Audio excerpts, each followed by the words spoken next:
Hi everyone. I'm going to try and keep my personal feelings in check until the end of this video, and I apologise for any profanity in this video as well because I'm quite worked up. I've pretty much been swearing at my computer screen now for about 11 hours after what's happened. What's happened, you may ask? Well, this has happened. Yesterday, 13th of April 2018, Trump followed through on his promise that he's been making over Twitter all week and attacked Syria with the help of British and French military aircraft. And this was in response to the alleged chemical weapons attack in Douma in East Ghouta last week that it is alleged that Bashar al-Assad was behind. Notice the word used there is alleged. We'll come to that later. So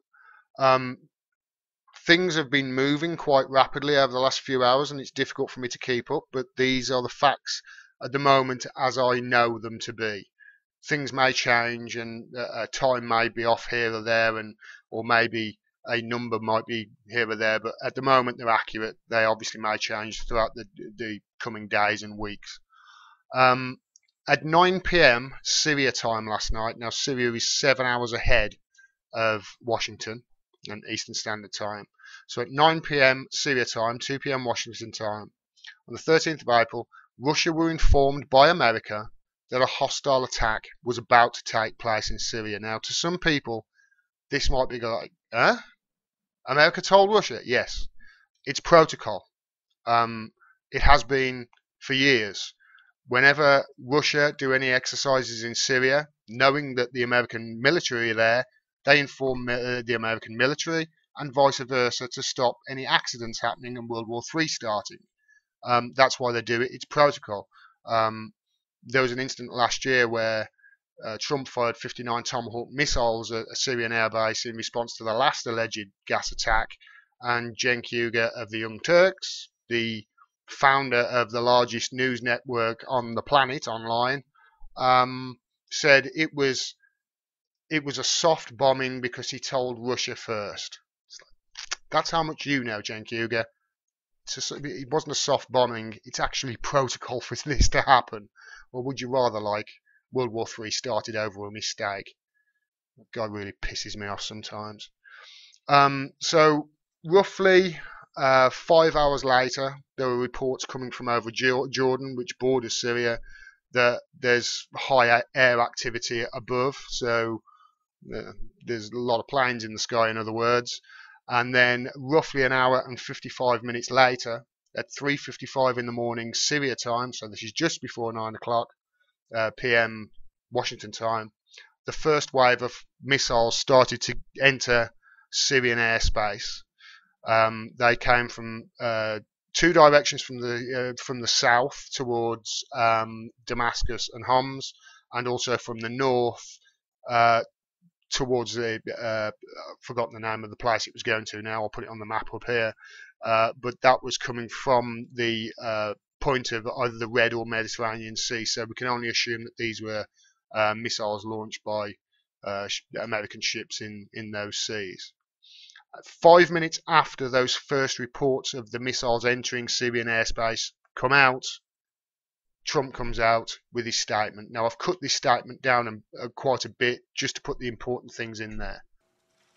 My fellow Americans, a short time ago, I ordered the United States Armed Forces to launch precision strikes on targets associated with the chemical weapons capabilities of Syrian dictator Bashar al-Assad. A combined operation with the armed forces of France and the United Kingdom is now underway. We thank them both. The purpose of our actions tonight is to establish a strong deterrent against the production, spread, and use of chemical weapons. Establishing this deterrent is a vital national security interest of the United States. The combined American, British, and French response to these atrocities will integrate all instruments of our national power, military, economic, and diplomatic. We are prepared to sustain this response until the Syrian regime stops its use of prohibited chemical agents. I also have a message tonight for the two governments most responsible for supporting, equipping, and financing the criminal Assad regime. To Iran and to Russia, I ask, what kind of a nation wants to be associated with the mass murder of innocent men, women, and children? The nations of the world can be judged by the friends they keep. No nation can succeed in the long run by promoting rogue states, brutal tyrants, and murderous dictators. America does not seek an indefinite presence in Syria under no circumstances. As other nations step up their contributions, we look forward to the day when we can bring our warriors home, and great warriors they are. So today, the nations of Britain, France, and the United States of America have marshaled their righteous power against barbarism and brutality. Tonight, I ask all Americans to say a prayer for our noble warriors and our allies as they carry out their missions.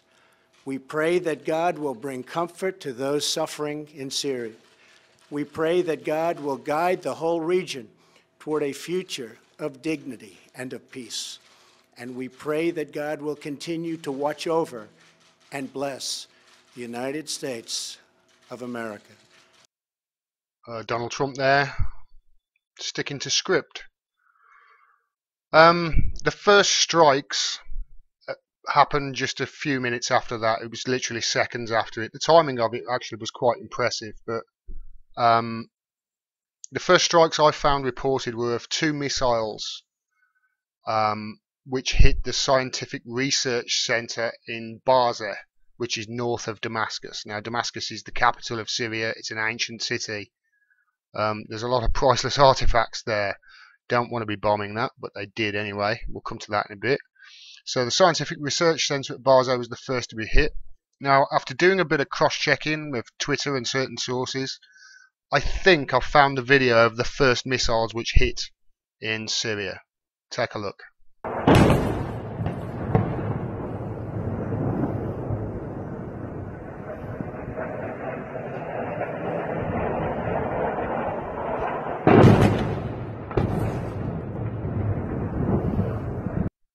Okay, so I think that was the first missiles hitting because the locations tally up and the times also tally up.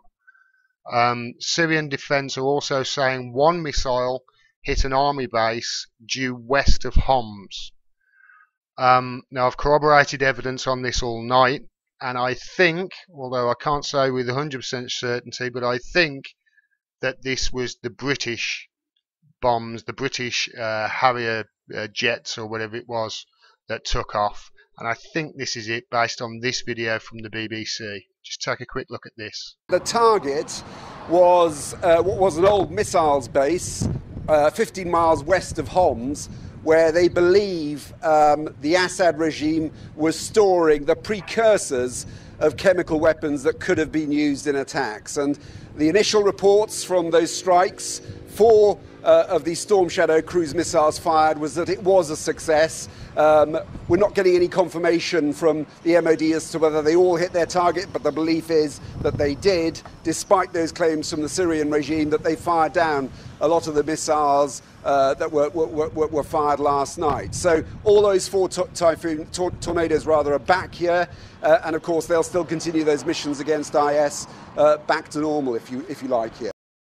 Okay, so that report states that there were 2 targets that the British went after them. They were both in that area. Now, the Syrians are saying that only one of those missiles, those 4 missiles, actually hit the target. And 2 other missiles were actually jammed away. I assume when they say jammed away, they mean with some sort of directional jammer to confuse the missiles. And they're saying 2 other missiles were jammed away from targets and hit a residential area. this is the picture. So that's where British missiles landed, according to what I've found. Now, I'll have to double check that just to make sure. I may have got my wires crossed, but it looks, according to this, as if British British missiles hit residential area. Fortunately, nobody was killed. 2 missiles also hit a depot near Harster, and 1 missile, much to the delight of the Syrian media that I got this from, appeared to hit absolutely nothing. Here's a picture of it. Again, this is west of Homs, so this could be the British as well, but that would be amazing if it was. It really would. I shouldn't laugh really, but it would be amazing. So Syrian and Russian authorities are also saying that missiles were supposed to hit 7 different other areas, including Damascus International Airport, but with no success. Now, I don't believe that for a second. I don't believe that the British, the French, or the Americans would target Damascus International Airport. I just don't. But I thought I'd put that in because, you know, the Syrians say a lot, and that's the first thing so far I can definitely say, right, okay, I think that's bullshit. We'll see whether it's true or not. I hope it's wrong, because if that was the case, it would be an attempted war crime. The first reports were Syrian anti-defense forces, or air defense forces, say they managed to shoot down over 90 missiles, but as the hours ticked by, this was revised down. And the Syrian air defense forces say they managed to shoot down 71 missiles out of 103 that were launched by the coalition of these 3 nations. The majority of the air defense systems which were on duty at the time fired all of the ammunition that they were loaded with, and then were reloaded again, ready for any further attacks that so far haven't come, and I hope it stops that way. Now, when they said the Americans said it was over, the attack was over, Mattis came out and did his press interview. And again, I've cut this down to just put important parts in it that I want to talk later, but you'll get the gist of exactly what he said here. Take a look. To again defy the norms of civilized people, showing callous disregard for international law by using chemical weapons to murder women, children, and other innocents. We and our allies find these atrocities inexcusable. As our Commander-in-Chief, the President has the authority under Article 2 of the Constitution to use military force overseas to defend important United States national interests. The United States has vital national interest in averting a worsening catastrophe in Syria and specifically deterring the use and proliferation of chemical weapons. In accordance with the Chemical Weapons Convention prohibiting the use of such weapons, we urge responsible nations to condemn the Assad regime and to join us in our firm resolve to prevent chemical weapons from being used again. General Dunford will provide a military update. Good evening. I'm joined by our French attaché, Brigadier General Montague, and our British attaché, Air Vice Marshal Gavin Parker. Secretary Mattis has just outlined the policy and legal framework for tonight's strike in Syria. I'll address the strike from the military dimension. At 9 p.m. Eastern Standard Time, French, British, and U.S. forces struck targets in Syria in support of President Trump's objective to deter the future use of chemical weapons. Our forces were integrated throughout the planning and execution of the operation. The targets that were struck and destroyed were specifically associated with the Syrian regime's chemical weapons program. We also selected targets that would minimize the risk to innocent civilians. The first target was a scientific research center located in the greater Damascus area. This military facility was a Syrian center for the research, development, production, and testing of chemical and biological warfare technology. The second target was a chemical weapons storage facility west of Homs. We assessed that this was the primary location of Syrian sarin and precursor production equipment. The third target, which was in the vicinity of the second target, contained both a chemical weapons equipment storage facility and an important command post. U.S., British, and French naval and air forces were involved in the operation, and for reasons of operational security, I won't be more specific this evening. Before we take questions, I'd like to address how this evening's strike were qualitatively and quantitatively different than 2017. Last year, we conducted a unilateral strike on a single site. The focus was on the aircraft associated with the Syrian chemical weapons attack in April of 2017. This evening, we conducted strikes with 2 allies on multiple sites that will result in a long-term degradation of Syria's capability to research, develop, and employ chemical and biological weapons. Important infrastructure was destroyed, which will result in a setback for the Syrian regime. They will lose years of research and development data, specialized equipment, and expensive chemical weapons precursors. The strike was not only a strong message to the regime that their actions were inexcusable, but it also inflicted maximum damage without unnecessary risk to innocent civilians.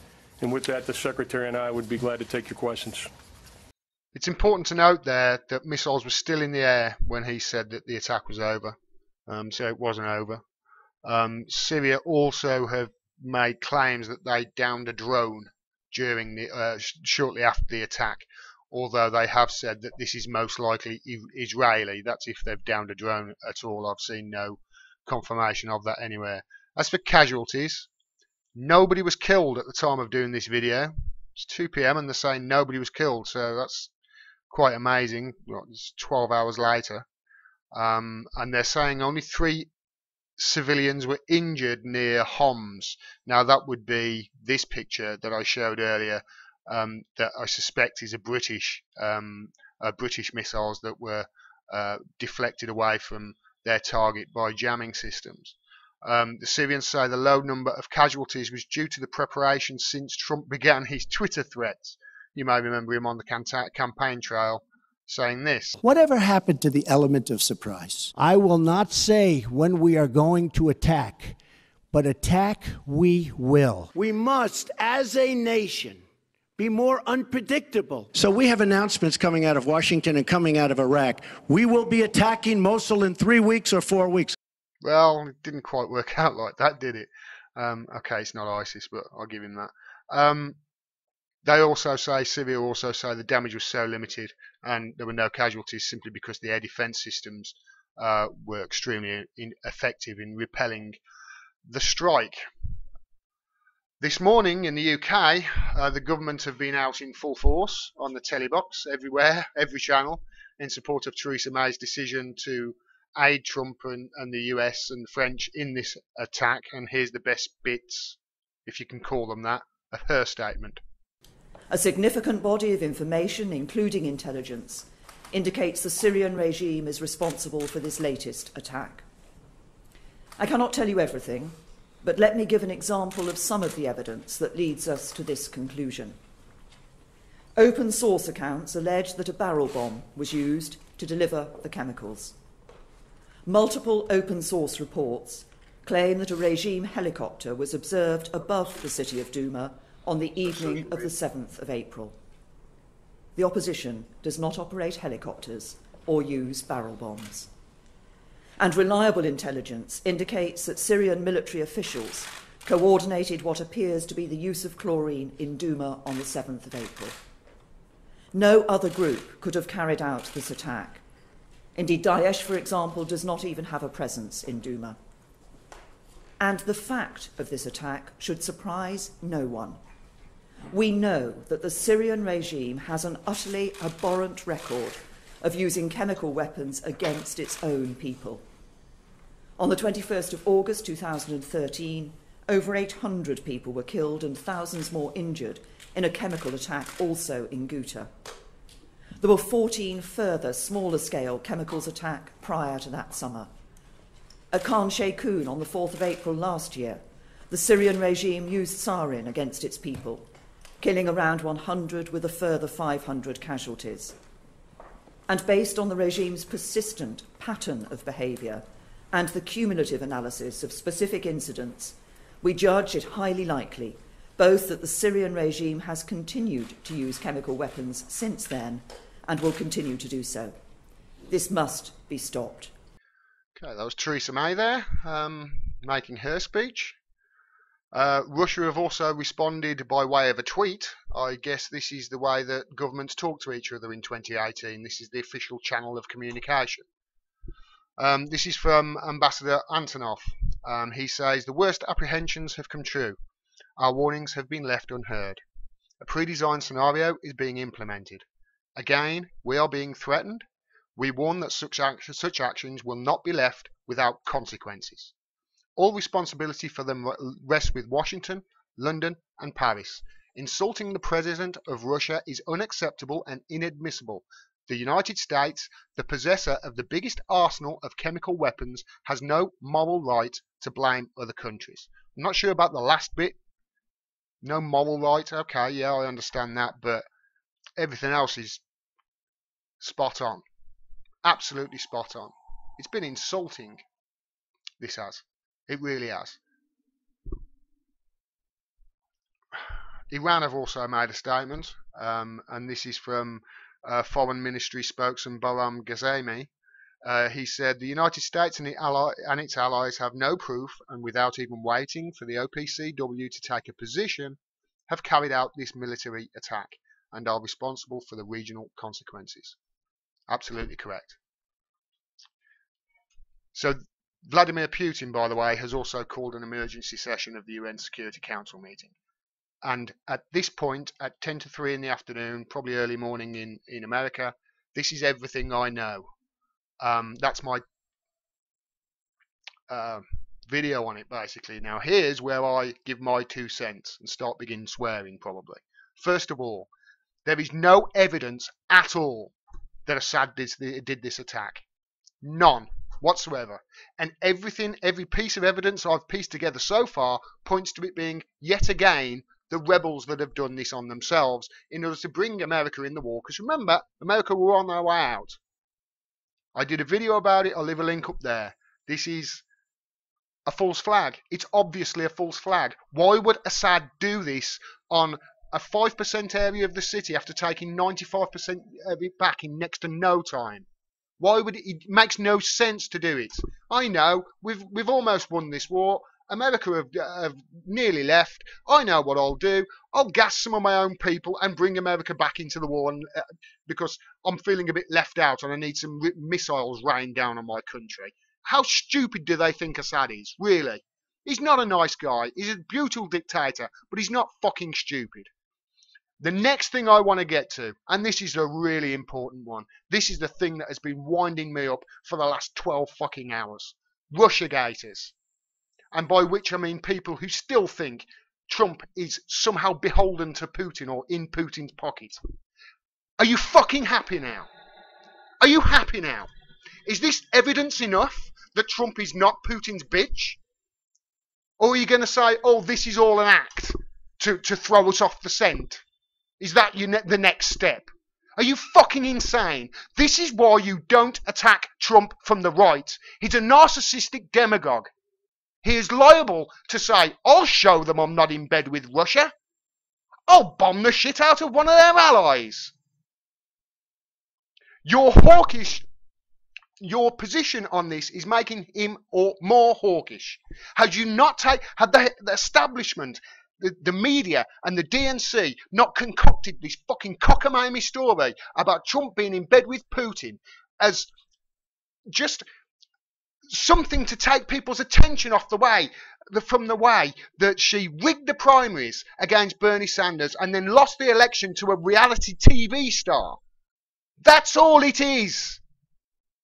You don't attack him for the next 18 months for not being more hawkish with Russia. This is what we've been saying for 18 months, people like me. For 18 months, for nearly 2 years, we've been saying, what the fuck are you doing? You're going to get us all killed. And this shit happens. Are you happy now?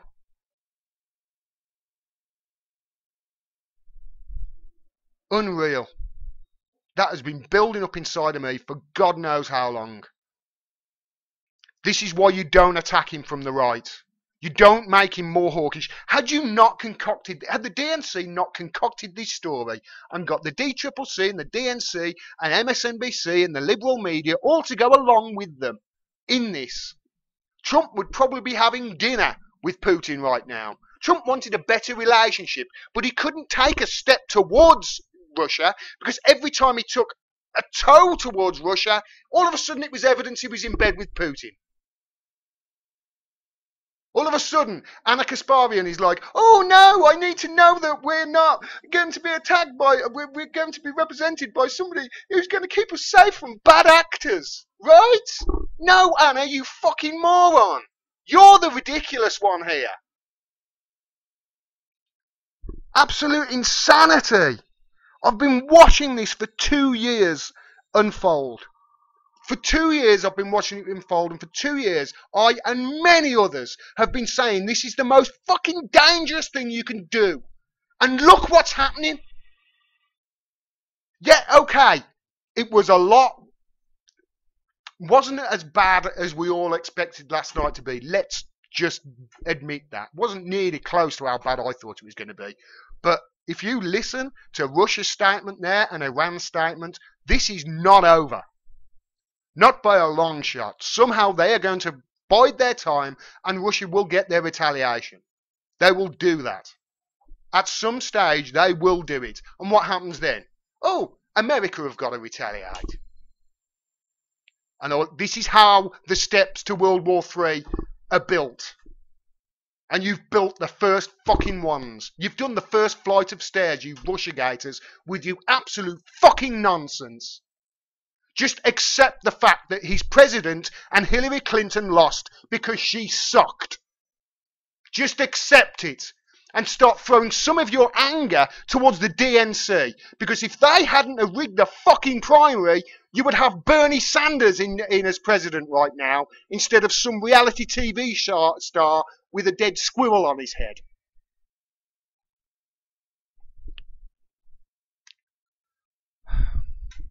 Mattis, his statement had a massive hole in it, by the way. Massive hole. I've got to calm down. I said I was going to get worked up. I didn't realise it was going to be that bad. Mattis' statement had a big hole in it. I've done some checking on it. And if I find the tweet, I'll put it up here. But he invokes something as Trump's Article 2 power to cite the legality of the attack. That's a domestic American law, I believe, a domestic American power.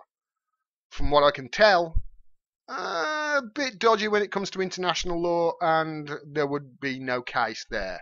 You couldn't use it as a free pass to internationally bomb another country. So there's questions to be asked about those, and I'm sure that they're going to be asked in the next few days. So this was not only an illegal course of action taken. It was not only taken without any proof and before the OPCW had even gone into Syria to do their findings, which they were due to do today, by the way.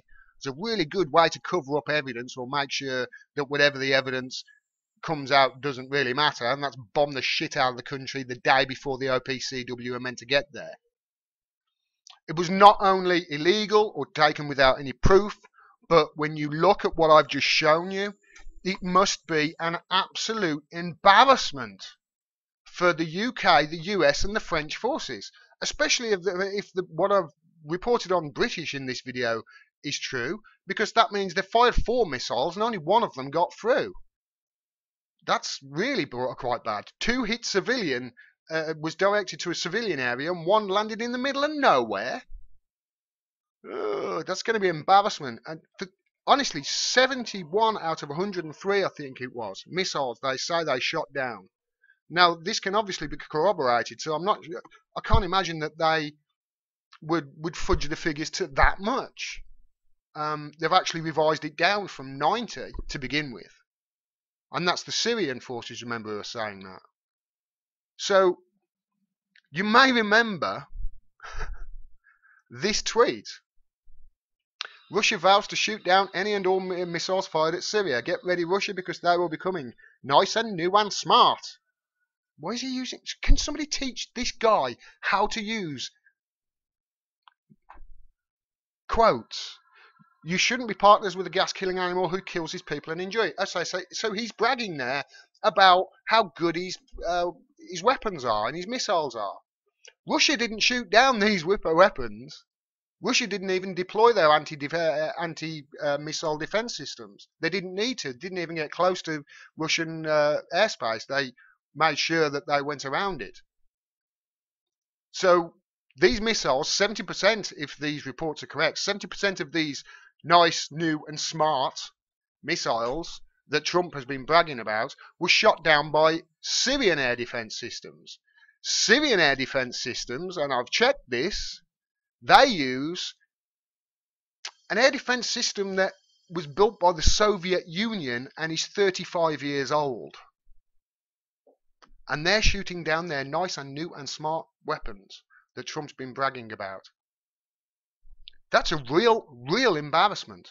And somebody else must, I mean, from what I can see from the British and the American press at the moment, they're pretty much all fawning over it and nobody's really giving any analysis, certainly none like I've just given.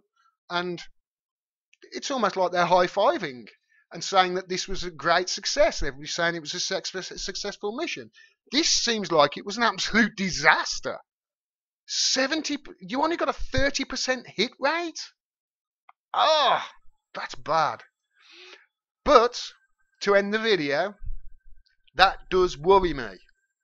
Because if it really was that ineffective, and Syria are correct in saying that they shot down around 70 out of 103 missiles, it could lead to more attacks maybe in the coming days to try and get through to the other targets that they missed. I don't know. But I certainly don't think Russia are going to forget this. I certainly don't think Iran are going to get this. And I'm damn sure that Assad and Syria are not going to forget this. So this is not the end of the issue at all. But I am glad if the reports that I've seen so far are to be taken at face value. I am glad nobody got killed. That's just best case scenario, and also worst case scenario for the British, the French, and the Americans, in that the attack really was pretty much a failure, I would think. That's just my uneducated opinion. Thanks very much for watching. I hope you enjoyed the video. I am sorry for swearing. I did warn you it was going to happen. It was building up inside of me for hours, that was, and I couldn't wait to do and finish this video. So thanks for sitting through it. Please, if you can support me on Patreon or under other independent media like myself. We can't do this without your support. We really can't, and we're really struggling to get by. At least I know I am, and I would really appreciate your help, at least to get me to the stage where I can do this and not have to worry about rent and things like that. Please make sure you're subscribed. Please make sure that you click the bell. Thanks so much for all your support. Hopefully there will be no more missile strikes anytime soon. Until next time, peace and take care.